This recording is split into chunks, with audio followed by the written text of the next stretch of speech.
discussion going. I was going to do a mastermind, but David's the only one here for now, so I don't really know what topic you'd like to discuss. Maybe I'll just start discussing a particular topic, and then if you want to zig and zag into other ones, we'll do that. So let's do buyer consultation real quick. All right.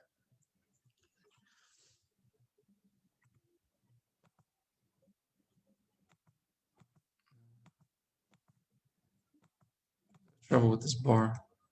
Here we go. How's it going, David?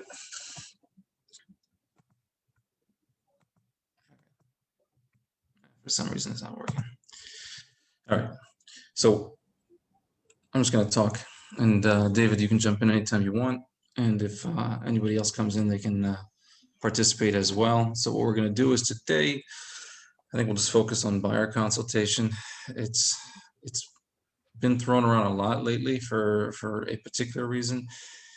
It allows us many advantages, a lot of value, a lot of benefits, not just us, but our clients as well, especially in today's market. Well, what kind of market are we in? Well, we're in a pretty competitive market if we're representing buyers.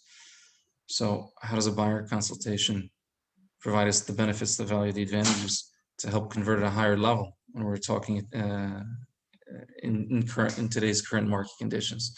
So when we discuss a very strong seller's market, and we're speaking about the competition, we're in multiple offers, it does just that. It provides us advantages, it provides the benefit, it gives us the value of preparing our clients for what happens next.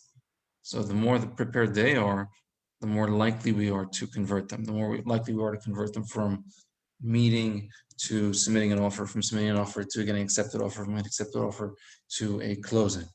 So let's talk about some benefits. What's so important about a buyer's consultation? We already know that the majority of agents don't do it, so they're pretty much shooting themselves in the foot, especially in today's market conditions. Why? Because their buyers just aren't going to be as prepared. They're not having the high-level discussions that need to be had, the preparation that needs to be done. So, let's talk about the benefits. Hold on for a second. I got somebody over here. All right. So let's talk about the benefits, right? You have the slide shown in front of you. Let's put it up.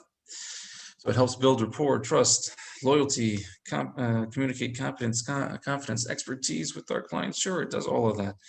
It allows us to set expectations. Let's pause for a second. It allows us to set the expectations that they should have of us and that we should have had of them. So everybody's on the same page. Now, if we do not set the expectations of what's about to happen throughout the buying process, what's about to happen next, they're going to do something that's not going to be very helpful. What they're going to do is they're going to create their own expectations. You see, we do this day in and day out. They do not do this day in and day out. So what happens is, if we allow them to, they will set their own expectations.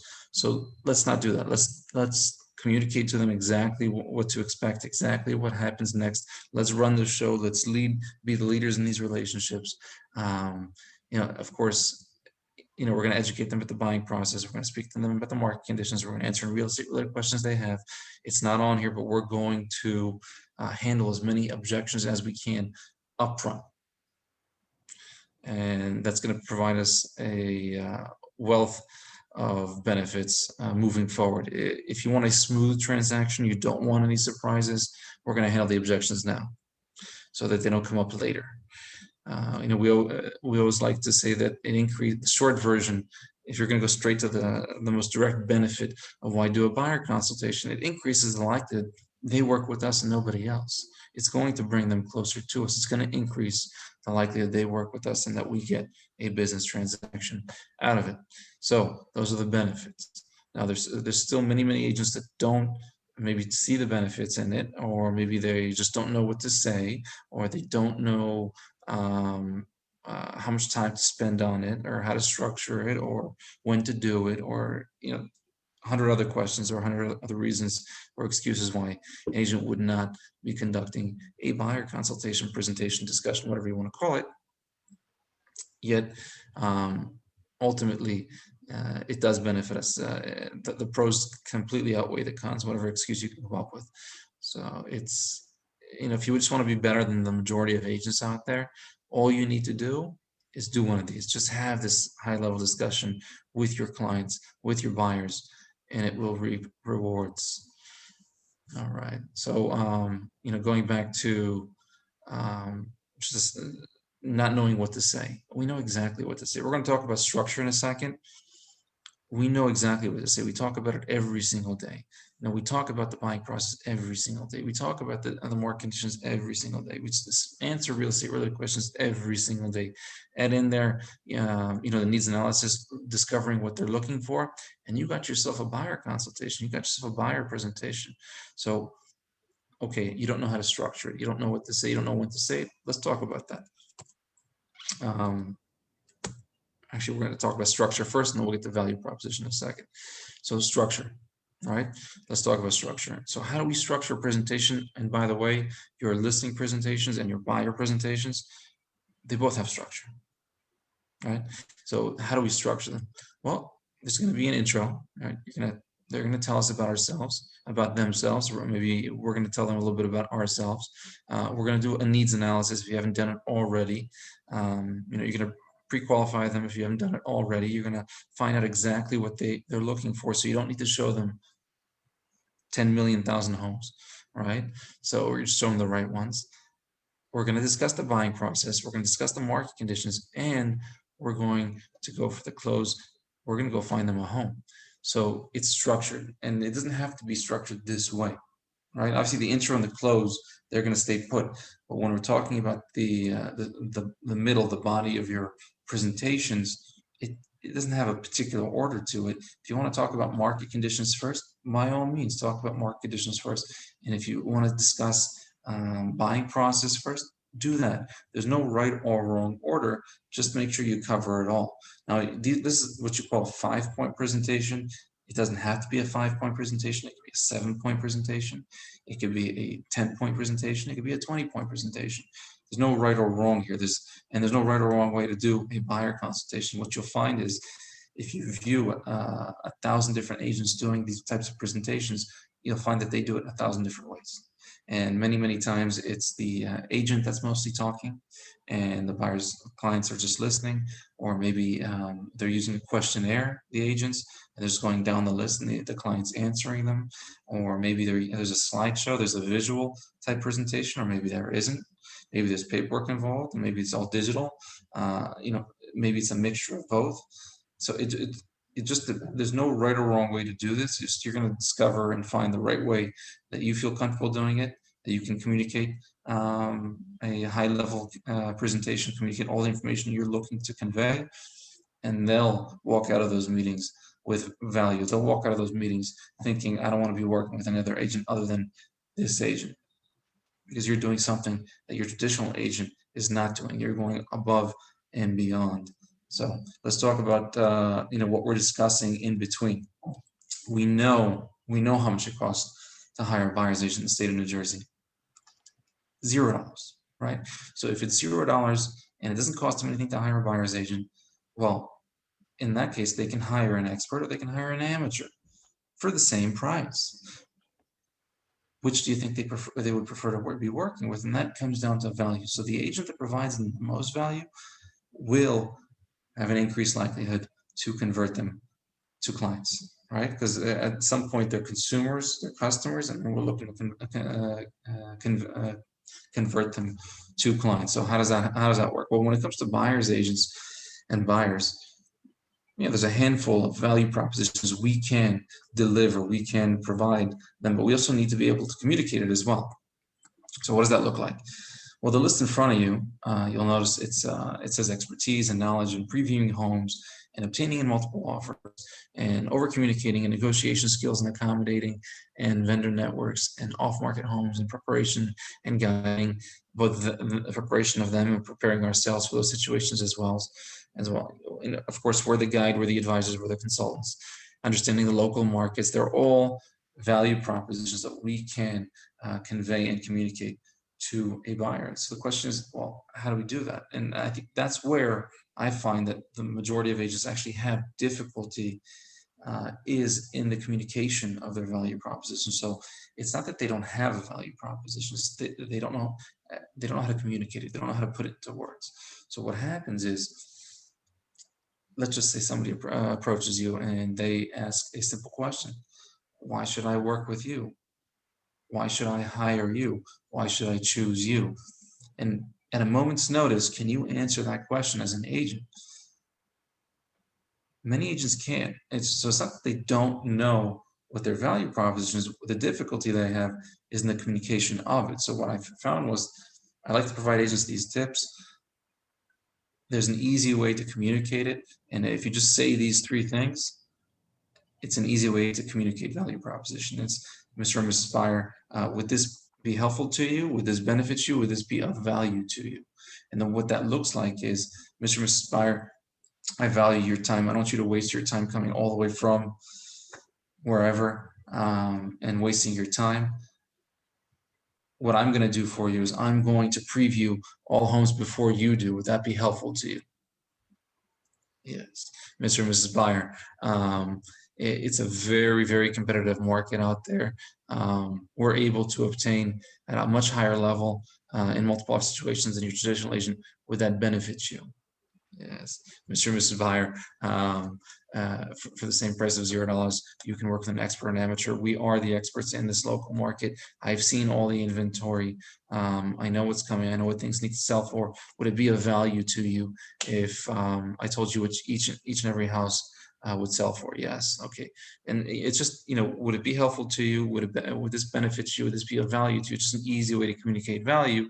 So it's just kind of like plug value in here, plug your additional transition words here, obtain the yes, and it's just an easy way to communicate value. And what happens is, we're always communicating value. We're communicating value when we're pre-qualifying in the initial conversations. We're pre-qualifying in our buyer consultation. So it's not just we're providing value or communicating value at one point of the conversation. We're communicating value throughout the conversation. So we're doing it in the intro.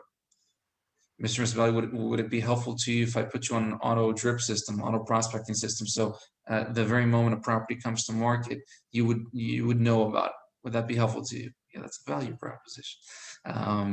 So we're dripping it in throughout. So during the intro, we're communicating value, and during the needs analysis, during the buying process, market conditions, through the close, and throughout the presentation, what we're doing is we're actually communicating value and obtaining yeses. So it's value, value, value, yes, yes, yes, yes. And by the time you go for the close, it's an easy yes. And that's what value can do for us if we kind of connect it along with our pre-qualification conversations, initial conversations, buyer consultations, and of course any other conversation or contact that we have with consumers, prospects, buyers, whatnot.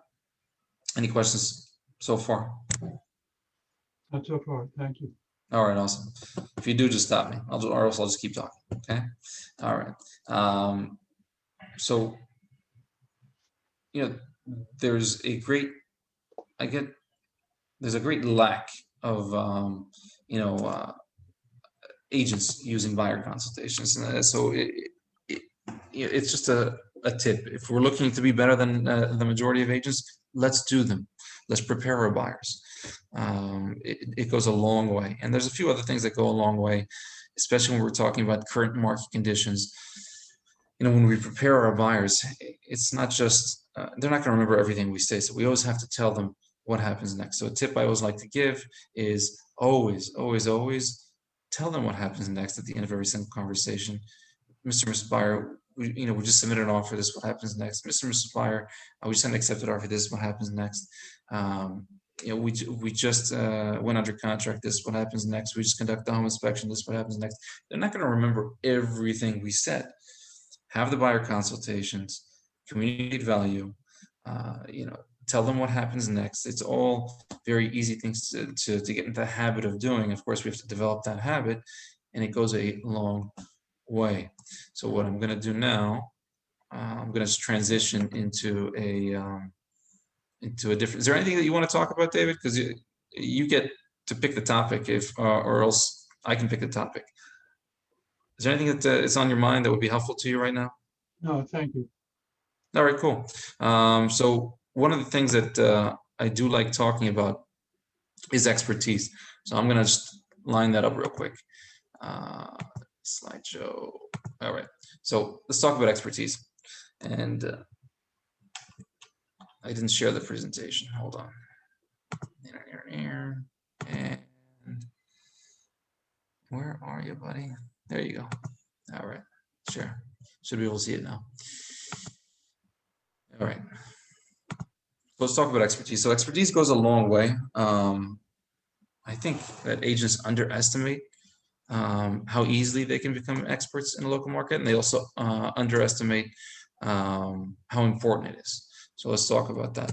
So what we're going to do is we're just going to go over the definition real quick. A person who has a comprehensive and authoritative knowledge of or skill in a particular area. All right, I just took that right out of the dictionary. It's no different in real estate. When we have expertise in real estate, it converts. We're going to have the ability to convert at a much higher level, and on any platform, during any type of conversation. It doesn't matter if somebody is calling from a sign. It doesn't matter if somebody's coming into an open house. It doesn't matter if somebody's expired, circle prospecting, for sale by owners, sphere. It doesn't really matter. But when we have expertise, we do have an ability to convert at a much higher level. And we don't even need to say that we're experts. It shows. So if we've done the footwork, if we've done the preparation, it will come through in our communication and how we talk and what we say and our tonality and all that fun stuff. So let's talk about the benefits of becoming an expert, and then we'll talk about how to become an expert. So the benefits of expertise: it improves conversion. I just said it several times. It improves conversion without a doubt. If you want to go from a particular scenario, if you have to have 10 of these type conversations to convert one into a meeting, expertise will improve that conversion. It'll take it to instead of 1 out of 10, it'll be 1 out of 6, 1 out of 5, 1 out of 4. The more of an expert we become, the more your conversion improves. And it doesn't matter, what it is that you're focusing on. Whatever you do focus on, you will improve your conversion, is because you're going to be more of an expert than the next person. And when we're talking about the public's perception of real estate agents, what do they think? Right? They think, well, all real estate agents are the same. Right? And so there's not some that are better than others, and it's our job to educate them. Hey, there are some that are better than others. That's where expertise comes in. So if we can do the prep work, that we can do the footwork, we can just develop that expertise on our own. It'll shine when we're having these type of conversations or any type of conversations. We can prioritize our lead gen and our schedule. So what I like to do is we like to focus in on certain lead gen levers, and whatever your lead gen lever is, if you're an expert in a particular niche, it will help you convert. All right. So if you're talking to a for sale buyer, but you're an expert in that niche, you'll be able to convert more so than just some random agent that has never sold a home in the area, has never even seen a home in that area, for instance. Or if you're doing an open house and you're doing open houses every single weekend in your same niche, you become an expert in that niche. People will see you over and over and over again, and you're going to develop your expertise in that niche just from the experiences that you're having, just from the conversations, just from the meetings that you're having. So it does kind of hone you into certain areas. Of course, you can choose what activities you want to do, and the more often you do those particular activities, the more of an expert you become in that particular niche. I say strategize or prioritize also in certain areas, not just the activity itself. So while we want you to select 1, 2, or 3 to focus on lead gen levers, we'd also recommend and encourage you to focus on a particular area or a particular product, so you can develop expertise, and that just dealing with that product over and over and over again, that niche over and over and over again, will help you develop expertise. So it's going to attract attention to you, whether you like it or not. Clients are going to come to you because they see you. Especially if you're in the particular niche or product quite often, and people are more likely to buy the product from you or hire you for those services, because they'll trust you more without knowing you, because we're grabbing mind share. We're in their heads. We're one of the top experts in the area, right? And of course, it's important that you don't want to be a jack of all trades. Time is money, because there's something called opportunities, and a lot of time when we're dealing with distractions, I'll call it, there's some missed opportunities out there that maybe that we're not seeing. So expertise goes a long way when we do specialize in a particular area, a particular product. What we'll find is that we can actually make more money. So it's work less, make more type of thing. And isn't that amazing? It's a great place to be in. You'll have a special ability, and specifically when we're talking about real estate, you'll have a special ability that whether you're coming in on a listing appointment or you're coming in on a buyer's appointment, you'll have a special ability to price out that home in a moment's notice. You're not going to need more than a few minutes in that property, because you've seen every single home that's sold in that property in the last year, 2 years, 3 years, however long you've been developing your expertise. And it does provide you that special ability where you can walk into a house and you'll just know, Mr. or Mrs. Seller, a buyer is willing to pay X for this house, or Mr. or Mrs. Buyer, not you, but another buyer is willing to pay Y for this house. It sounds amazing, and even some people don't even believe me, but when you do develop expertise, you do have those special abilities. It's just, being on top of it day in and day out. Looking at those hot sheets several times a day, seeing what's going on, having conversations with the other agents in the area to see what things are selling for and how many offers they're getting. And of course, working with buyers and sellers in those areas and doing lead gen activities in those areas. So we can definitely be strategic around our activities to develop expertise. And it's the law of attraction. You're going to, like attracts like. You're not just going to attract certain types of clients, you're also going to attract other people, other professionals that are looking for experts in that area. You might get referrals out of it. You might be able to learn, surround yourself with others that are in the same type of expertise as you, and so on and so forth. So it does there's some great benefits from having a higher level of expertise. And experts do make more money. Specialists always make more money. So you can be just a general agent, or you can be a specialist. And when it comes to specialization, specialists will generally make more money. So we talk about the benefits. Well, let's talk about what's preventing somebody from developing expertise. What's preventing somebody from actually doing the footwork, from actually putting the work in, from becoming an expert? We just spoke about the benefits. Well, let's talk about what some of the reasons are that I came up with that might prevent somebody from doing it. Well, the investment of time in getting better. A lot of people, they get distracted. It's not a priority for them. Obviously, we all have the same 24 hours in a day. Personal development is really, really important, and we should all have a common goal. A common goal that we all have is to be better today than we were yesterday, to be better tomorrow than we were today. And when we do, when we're conscious of it, and it is a priority for us, and we're growth-based, we're learning-based, we're going to get better every single day. And that's part of it. But it does require some sacrifice, and that sacrifice is called the investment of time and energy. And we have to put in the work, or we don't get the results. It just doesn't show up one day. And another reason what might prevent somebody from developing expertise is just maybe they have an unclear purpose, unclear goals of what they're looking to achieve, what they're looking to accomplish.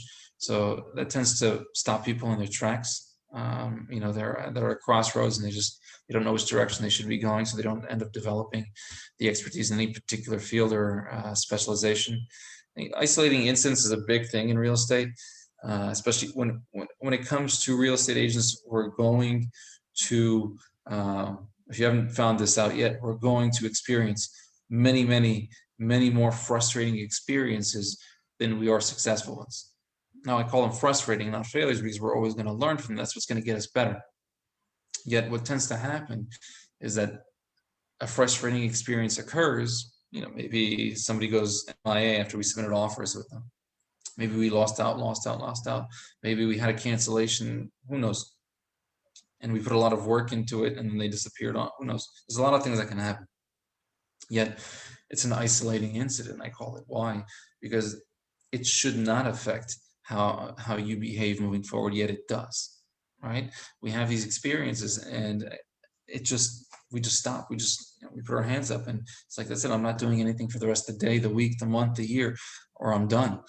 And it's one incident, one experience doesn't necessarily affect the next one, or it shouldn't, right? Those are two different, two different people, two different circumstances, two different scenarios, yet we allow it to. So it's just being conscious of it, just not to get down about a particular incident or occurrence or an experience, and not allowing it to affect what happens next. It's a huge thing. Lack of accountability is huge. If it's a big if, because not many agents don't necessarily do it. If we had somebody that we needed to report back to, the question is, are we more likely to go preview those homes or less likely to go preview those homes? So if somebody knew I needed to preview 10, 20 homes a week, and I had to report back to them, am I more likely to do it or less likely to do it? Now, obviously, it's a rhetorical question. Yes, I'm more likely to do it. So if I had somebody I'm reporting to, yes, you know what, I've seen this many homes this week. And maybe we're discussing also what the market conditions are like, how many active and under contract, and what's going on with the buyers. It's a higher level type conversation. It's also provides you with, the feeling that you need to do it, that you don't want to disappoint this other person, so you're going to do it. So if you have somebody that you're going to report to, it doesn't really matter who it is, honestly. It could be anybody, it doesn't have to be another agent. It will increase the likelihood that you actually do the activities you need to be doing. And it could just be something as simple as previewing homes. And, mediocre circle of influence, it's something worth doing, because if you're surrounded by people that are doing certain activities, you're more likely to do those activities as well. So, surround yourself with people that, you want to be like, you want to be more like that. You see their success and you see their recipe, and you're going to follow what they've done to get there, because that's how we learn. You don't have to learn on your own. You can learn from other people as well. But when you're surrounded by others that are doing particular activities that you'd like to be doing, it increases the likelihood that you're going to be doing it as well. So, lack of urgency. I don't feel like doing it now. I'll do it later. I'll do it tomorrow. I don't feel like it. Whatever. People don't have the sense of urgency to get it done. There's nothing pushing them, right? But when we have goals, when we set those goals and we say, no, I have to see all the inventory in the market. I don't have a choice. It's part of my job description. I need to do it. I have to do it. I must do it. All of a sudden you have sense of urgency. So, those are things that I can think of that might prevent somebody from becoming an expert. Really, I'm just going to simplify it. All you got to do is see some homes on a consistent level. That's it. Just pick a particular niche, pick a product that you want to become an expert, that you want to specialize in, and just see all the products, see all the homes over time. And over time, what happens is you develop into an expert, right? So how do we become experts? Well, how many homes are actively for sale in those markets? You need to know that. How many are under contract? How many have you physically seen? Well, if you've seen all of them, then you're in good shape. If you've seen half of them, and keep going. Many of our towns in the surrounding areas, they don't have a lot of inventory. They have anywhere 10 homes, 22 homes, and 31 homes. There's not that many homes. You can actually see them in all the inventory in a very short period of time. How many months of inventory? Yeah, we're saying 6 months of inventory, and 3 months of inventory, and 2 months of inventory, depending on the town and the type of product that we're looking at also as well, right? So know that, and these are the questions that if we can answer them at a moment's notice, then all of a sudden we're testing your level of expertise. And average days on market, right? And how many active will it take to make a neutral market? Obviously, that goes back to your absorption rate. And how many schools? Do you know how many schools, how many elementary schools, how many middle schools, how many high schools are in that local market? What about restaurants? Do you know where the best pizza places and ice cream and burger places and sushi places in that particular area are? If we know all these things at a moment's notice, we can provide the information. then all of a sudden we're a little bit more of an expert than the next agent, because people do ask these questions. Do you need a GPS? All right, do you need a GPS to travel around that town? Or do you know where all the streets are? If somebody gave you an address, you can just get there without a GPS. Think about that for a second. All right, so that's just my little spiel on expertise. David, do you have any questions, any thoughts about that? I see myself in some of the holding myself back. Yeah, actually, we all do that. We all kind of self-sabotage. I do it myself as well. So, what we can look to do is to get into action, to get into movement. We can report to somebody. I have to report to several people, not just one. So it definitely gets me into action. It gets me into activity that creates a sense of urgency in me. And when we have goals and we need to achieve them, and if we don't achieve them, then what happens? So on and so forth. It gets us into action. Now, developing the habits is probably one of the more difficult things. It's mastering or changing. It's not just developing a habit, a new habit, but also maybe changing some bad ones. So it's an easy way to do it. Just pick a day of the week when it comes to expertise and say, on that day, I'm going to go see homes.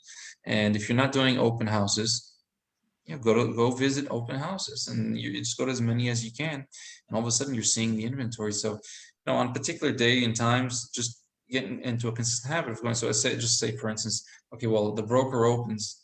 Some towns, you start seeing them more and more now. Let's just say they're on Thursdays, right? Okay, so on Thursdays I'm going to go to the broker opens, and on Sundays I'm going to go to the open houses. And if I don't get to see any other ones, I'm going to just schedule a preview, and that's all very doable. And of course, if you're working in those particular areas, you're also showing those homes as well. So you may be, seeing it as you're showing it to your potential buyers as well. So it's just an easy way to develop expertise. And honestly, when it comes to schools, when it comes to population size, when it comes to transportation, which I didn't even mention on that list, where the stops are, where the nearest train is, where the nearest express bus, that's all information we can get off the internet. So it's just spending 10, 15 minutes and internalizing that information, absorbing that information, so that there's 12,000 people, and there's 2 train stations, and there's 4 elementary schools and 1 middle school and 1 high school.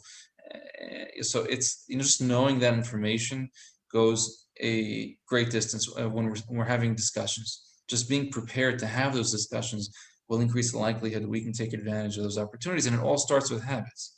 Right? So what day and time, or what area, if you don't know what area you want to cover, then just, think about that. So what area would I like to specialize in? And a lot of people like to, develop expertise or specializations in, where they live or in the surrounding area. So, just think about that, and then you can pick a particular area, and you can pick a specific product, and just develop an easy habit. Just pick a day and time and go do it. Just go see some homes. I'm simplifying it now, but over time, with consistency, you can definitely become an expert, or more of an expert than your traditional agent. Trust me when I say 90% of agents, like, they don't look to develop themselves. They're just, whenever a client comes along, then they'll service that client best they can, but they're not preparing to service those clients at a much higher level. They're not doing a lot of footwork before those opportunities present themselves. That also increases the likelihood that they become missed opportunities. So all we need to do is develop these easy habits, and it'll go a long way. Appreciate your time. Thank you. Yeah, my pleasure. Yeah, so actually we're towards the end of the time here. I do want to thank you for joining me. I'm just going to cut it short. And of course, David, you can reach out to me, or anybody else that's watching on Facebook can reach out to me whenever they like, share their thoughts with me, ask me questions. I'm always available to you guys. And I do want to thank you again for participating, for being here today, for watching this recording, whenever it may be. And I will see you next week, same time, Thursday at 4 o'clock. I will be here. And I want to wish everybody a great Thursday. Be well. Let's get to work. Thank you.